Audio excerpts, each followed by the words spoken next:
మీరు ఎప్పుడైనా గమనించారో లేదో, ఒక్క శివలింగానికే ఒక ప్రత్యేకమైన గుర్తు ఒకటి ఉంటుంది. మీరు ఎప్పుడైనా చూడండి, అన్ని శివలింగాల మీద ఉండదు అలాగా. మీరు కొన్ని కొన్ని శివాలయాల్లోకి వెళ్ళినప్పుడు శివలింగం దగ్గరికి వెళితే దాని మీద కొన్ని గీతలు ఉంటాయి ఇలాగా. అది ఏమిటో తెలుసా గీత?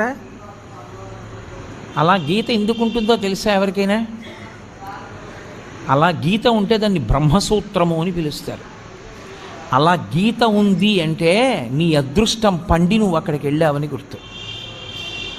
1000 మాటలు ఓ శివాలయంలోకి వెడితే నీకు ఎంత ఫలితమో, అలా గీతలు ఉన్నటువంటి శివలింగం ఉన్న గుళ్ళోకి వెడితే అంత ఫలితం.